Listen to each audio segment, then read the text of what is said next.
جو غم مصطفیٰ میں فنا ہو گئے، کہہ دو سبحان اللہ، سبحان اللہ۔ جو غم مصطفیٰ میں فنا ہو گئے، تاجور ہو گئے، اولیاء ہو گئے، جو غم مصطفیٰ میں فنا ہو گئے، سبحان اللہ۔ سر جھکا دیا، اٹھانا بھول گئے، ہفتوں کے بعد، ہفتہ اشرا کے بعد سر اٹھایا، دریائے دجلہ ہے، آپ نے سر اٹھایا سردے سے، بھوک کا غلبہ ہے، کچھ بھوک کی شدت محسوس ہوئی، دریائے دجلہ کے کنارے آتے ہیں پانی پی لوں، لیکن دیکھتے کیا ہے، بڑا خوبصورت سے لال لال سیب بہتا ہوا جا رہا ہے، دل للچایا، اٹھا کر کے کھا لیا، اٹھا کر کے کھا لیا، بھوک غالب تھی، اٹھا کر کے کھا لیا، لیکن جب کھا لیا تو دل بولا، سبحان اللہ، دل بولا،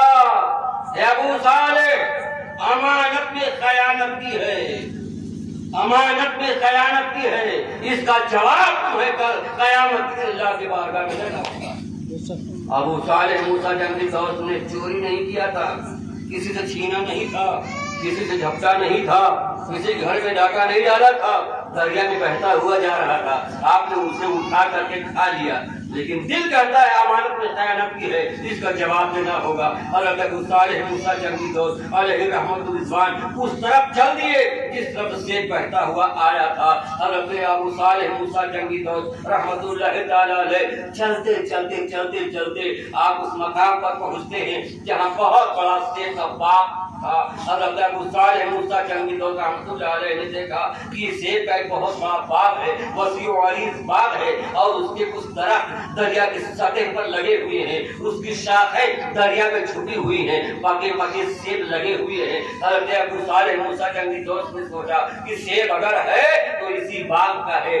آپ باغ کے اندر جاتے ہیں اور باغ کے مالک کا پتہ پوچھتے ہیں، اے لوگوں بتاؤ اس باغ کا مالک کون ہے، اس باغ کا رکھوالا کون ہے، اس باغ کا دیکھ بھال کرنے والا کون ہے؟ بتایا گیا اس باغ کے مالک حضرت عبداللہ سمعی رحمت اللہ تعالی علیہ ہے۔ اللہ جانے والا بھی اللہ کا ولی ہے، اور جس کے پاس گئے وہ بھی اللہ کا ولی ہے، سبحان اللہ۔ ولی نوالی کی شناخت، ولی ولی ہی کو پہچانتا ہے، ہیرے کو جوہری جانتا ہے، ہیرے کی قدر جوہری کرنا جانتا ہے۔ ہم آپ کیا جانیں کہ جوہری کی ہیرے کی قدر کیا ہے؟ میرے دوستو، حضرت ابو صالح موسیٰ جنگی دوست رحمت اللہ تعالی علیہ پہنچے ہیں عبداللہ سمعی رحمت اللہ علیہ کے بارگاہ میں، سلام عرض کرتے ہیں، السلام علیکم ورحمت اللہ۔ سلام کا جواب دیتے ہیں وعلیکم السلام۔ کہا حضور ہم آپ کے بارگاہ میں آئے ہیں، میرا ایک درخواست لے کر کے آیا ہوں، ایک درخواست لے کر کے آیا ہوں۔ کہا کون سی درخواست ہے؟ کہا حضور آپ میری غلطیوں کو معاف فرما دیں، میری غلطی کو معاف فرما دیں۔ حضرت عبداللہ سمعی رحمت اللہ علیہ سوچ پڑ جاتے ہیں، یا اللہ نہ کبھی ہماری اس کی ملاقات ہوئی، نہ کبھی کوئی تعلقات ہے، نہ کبھی کوئی پہچان ہے، نہ کبھی کوئی لینا دینا ہوا، آخر کون سی خطا سے ہو گئی ہے جس کی معافی کے لیے میرے پاس آئے ہیں؟ حضرت ابو صالح موسیٰ جنگی دوست رحمت اللہ تعالی علیہ فرماتے ہیں، سرکار میری غلطی کو معاف فرما دیں، میری خطا کو معاف فرما دیں، میری خطا کو درگزر فرما دیں۔ حضرت عبداللہ سمعی فرماتے ہیں کون سی خطا ہو گئی ہے، کون سی غلطی ہو گئی ہے؟ حضرت ابو صالح موسیٰ جنگی دوست رحمت اللہ تعالی علیہ فرماتے ہیں حضور آپ کے باغ سے ایک سیب بہتا ہوا دریا میں جا رہا تھا، میں نے اسے اٹھا کر کے کھا لیا ہے، یہ اتنی غلطی مجھ سے ہو گئی ہے، اور اسی کی معافی تلافی کے لیے میں آپ کے بارگاہ میں آیا ہوں۔ اللہ اللہ، مسلمانوں ذرا سوچو، اپنے گرد و پیش کا جائزہ لیجیے۔ اگر 10 روپیہ ہمارا گر گیا ہے اور آپ دیکھ رہے ہو کہ مولانا صاحب کا گرا ہے، آپ دائیں دیکھو گے بائیں دیکھو گے آگے پیچھے دیکھو گے، جو گرا ہے اسے اٹھا کر کے جیب میں رکھ دو۔ ہم کو احساس ہوا کہ 10 روپیہ گرا تھا، اے بھائی صاحب 10 روپیہ میرا ملا ہے، ہم کیا جانتے؟ آپ ذرا سوچو، 10 روپے کے لیے ہم نے ایمان خراب کر دیا۔ ابو صالح موسیٰ جنگی دوست رحمت اللہ تعالی علیہ اس سیب کی معافی کے لیے پہنچتے ہیں۔ حضرت ابو صالح موسیٰ جنگی دوست فرماتے ہیں پہچان جاتے ہیں یہ آنے والا شخص کوئی معمولی انسان نہیں ہے، کوئی معمولی بشر نہیں ہے، اس کے پشت انور میں وہ موتی وہ گوہر نامدار چمک رہا ہے جو ولیوں کا سردار ہوگا، تاجدار ولایت ہوگا، جو اہلیوں کا شہنشاہ ہوگا، جو غوث اعظم عبدالقادر جیلانی ہوگا۔ میرے دوستو، حضرت ابو عبداللہ سمعی فرماتے ہیں بیٹے معاف کروں گا لیکن ایک شرط ہے، وہ شرط یہ ہے کہ 6 سال تک ہمارے باغ کی رکھوالی کرو۔ ذرا سوچو دوستو، 6 سال ہمارے باغ کی رکھوالی کرو۔ 6 سال کی باغ کی رکھوالی کرتے ہیں، 6 سال کا زمانہ گزر گیا، حضرات محترم پہنچے، کہا سرکار اب تو معاف فرما دیجیے، 6 سال میں نے خدمت کی آپ کے باغ کی، 6 سال میں نے رکھوالی کی آپ کے باغ کی، اب تو معاف فرما دیجیے۔ کہا ہاں معاف کروں گا لیکن ابھی 6 سال اور میرے باغ کی رکھوالی کرو۔ حضرات 12 سال کا طویل عرصہ سیدنا ابو صالح موسیٰ جنگی دوست رحمت اللہ تعالی علیہ اس باغ کی رکھوالی میں گزار دیتے ہیں۔ ایک دن حضرت عبداللہ سمعی نے فرمایا بیٹا ایسا کرو، ایک میٹھا سیب توڑ لاؤ، میں کھا کر کے دیکھوں۔ حضرت ابو صالح موسیٰ جنگی دوست رحمت اللہ تعالی علیہ جاتے ایک سیب توڑ کر کے لا کر کے دیا۔ حضرت عبداللہ سمعی نے کاٹا، کہا کھٹا ہے، دوسرا لے کر کے آؤ۔ دوسرا لائے وہ بھی کھٹا، تیسرا لائے وہ بھی کھٹا، چوتھا لائے وہ بھی کھٹا۔ حضرت عبداللہ سمعی فرماتے ہیں اتنے دن سے 12 سال سے تم میرے باغ کی رکھوالی کر رہے ہو، ابھی تمہیں یہ نہیں معلوم کس درخت کا سیب میٹھا ہے اور کس درخت کا سیب کھٹا ہے؟ سنو جواب کیا ملتا ہے۔ حضرت ابو صالح موسیٰ جنگی دوست فرماتے ہیں سنو بات یہ ہے آپ نے کھانے کے لیے نہیں رکھا تھا، کھانے کے لیے نہیں رکھا تھا، آپ نے باغ کی رکھوالی کے رکھا تھا۔ میں نے آپ کے باغ کی خدمت کی ہے، آپ کے باغ کی رکھوالی کی ہے، ہم نے آپ کے باغ کی آبپاشی کی ہے، میں نے آپ کے باغ کی جو ہے میں نے دیکھ بھال کی ہے، جوتا جوڑا ہے، ہم نے اس کی خدمت کی ہے، ہم نے کھایا نہیں ہے۔ آپ ذرا سوچو 12 سال کا زمانہ گزر گیا، ایک سیب آپ نے کھایا نہیں، آپ نے اسے اپنی زبان پر رکھا نہیں۔ میرے دوستو جب 12 سال کا زمانہ گزر گیا تو سیدنا ابو عبداللہ سمعی فرماتے ہیں بیٹا چلو ہم معاف کریں گے لیکن ابھی بھی ایک شرط ہے، ابھی بھی ایک شرط ہے۔ کہا وہ کون سی شرط ہے؟ کہا دیکھو میری ایک لڑکی ہے، اس کے ساتھ تمہیں نکاح کرنا ہوگا، اس کے ساتھ تمہیں شادی کرنی ہوگی، لیکن بیٹا سنو میری لڑکی بڑی عیبدار ہے، بڑی عیبدار ہے، تمام عیب اس لڑکی کے اندر ہے۔ کہا بابا کون سی ہے؟ کہا وہ لولی بھی ہے، وہ لولی بھی ہے، لنگڑی بھی ہے، اندھی بھی ہے، گونگی بھی ہے، بہری بھی ہے۔ اتنی اپاہج عورت کون لائے گا بھیا؟ اتنی اپاہج عورت کون لائے گا؟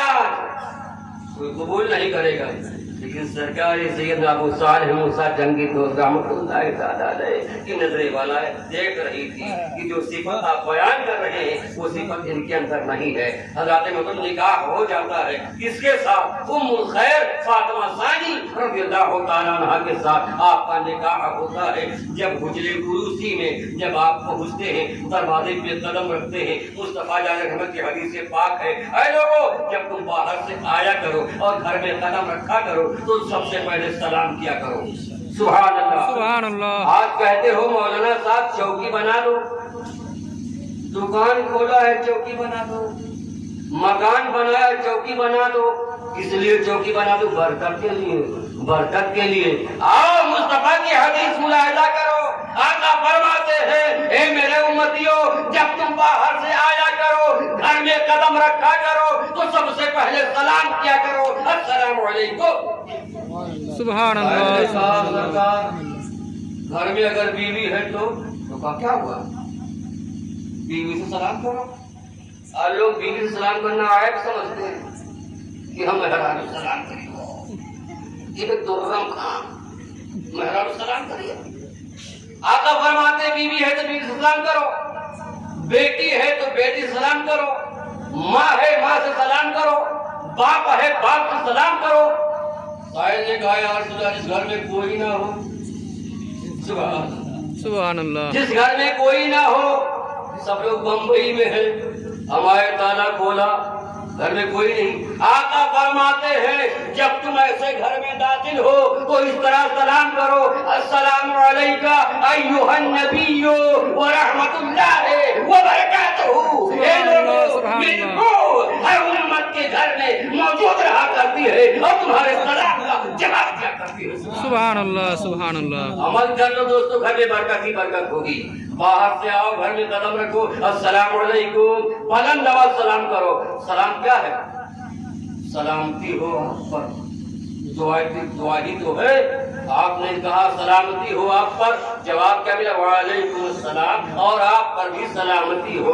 جب دونوں طرف سے سلامتی ہی سلامتی ہے تو خرابی کہاں سے پیدا ہوگی؟ اس لیے دوستو سلام کثرت کرو، سلام کی عادت ڈالو۔ آقا فرماتے سلام کو عام کرو۔ سلام میں محبت ہے، سلام میں عافیت ہے، سلام میں راحت ہے، سلام میں برکت ہے، سلام میں امن ہے، سلام میں آشتی ہے، سلام میں برکت ہے۔ سبحان اللہ سبحان اللہ۔ تو حضرت ابو صالح موسیٰ جنگی دوست رحمۃ اللہ علیہ دروازے میں پہنچے، سہاگ رات ہے، حجر عروسی، السلام علیکم، دروازے پہنچے، سلام کیا، اندر سے جواب آئے کہ وعلیکم السلام، سبحان تعظیم اللہ کے لیے کھڑی ہو گئی۔ سبحان اللہ۔ سبحان حضرت عبداللہ، حضرت ابو صالح موسیٰ جنگی دوست حیرت میں، یا اللہ، کہا کا لنگڑی ہے، اگر لنگڑی ہوتی کھڑی کیسے ہوتی؟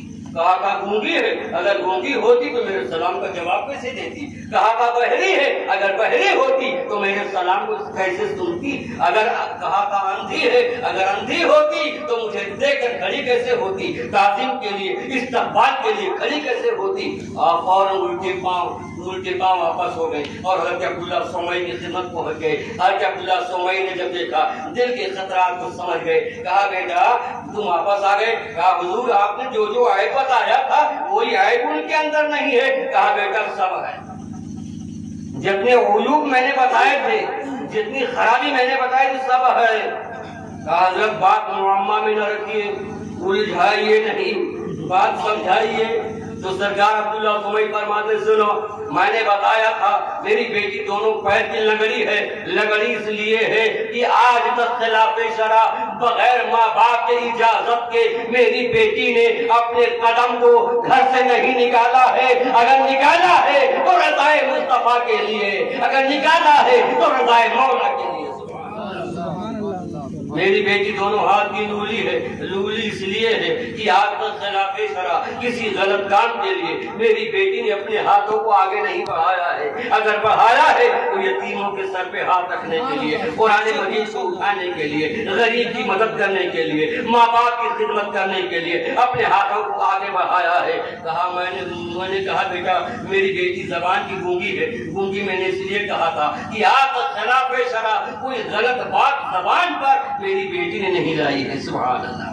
کوئی فلمی گانا نہیں گایا ہے، اگر گایا ہے تو نعت مصطفیٰ گایا ہے، اگر پڑھا ہے تو قرآن کریم کی آیت تلاوت کی ہے، اگر اپنے زبان سے کچھ بیان کیا ہے تو اللہ کا ذکر بیان کیا ہے، رسول اللہ کا ذکر بیان کیا ہے، ولیوں کا ذکر بیان کیا ہے، صحابہ کا ذکر بیان کیا ہے، اپنے ماں باپ کی خدمت کی ہے، اپنے ماں باپ کی تعریف و توصیف کی ہے۔ کہا تھا بیٹا میری بیٹی دونوں آنکھ کی اندھی ہے، اندھی اس لیے ہے آج تک اس نے کوئی غلط چیز اپنے آنکھوں سے نہیں دیکھا ہے، کسی غیر محرم کو نہیں دیکھا ہے، کسی غیر مرد کو نہیں دیکھا ہے۔ اگر اپنی آنکھوں سے دیکھا ہے تو اپنے ماں باپ کا چہرہ دیکھا ہے۔ سبحان اللہ۔ اپنے ماں باپ کا چہرہ دیکھا ہے، اپنے ماں باپ کے چہرے کی زیارت کی ہے، اچھے لوگوں کی چہرے کی زیارت کی ہے۔ اس لیے میری بیٹی دونوں آنکھ کی اندھی ہے۔ میں نے کہا تھا بہری ہے، بہری اس لیے ہے کہ آپ جب خلاف شرع کوئی غلط چیز، کوئی غلط بات اپنے کانوں سے نہیں سنا ہے، اگر سنا ہے تو ذکر خدا ذکر رسول سنا ہے۔ جب ماں اتنے صفات کے حاملہ ہوگی، جب ماں اتنے صفات کے حاملہ ہوگی، اتنی صفتیں جس ماں کے اندر ہوں گی، اس ماں کا بیٹا اور اس ماں کی اولاد غوث اعظم پیدا ہوگی۔ سبحان اللہ۔ شہنشاہ ولیوں کا شہنشاہ پیدا ہوگا، سرکار سیدنا غوث اعظم رضی اللہ تعالیٰ عنہ کی ذات پیدا ہوگی۔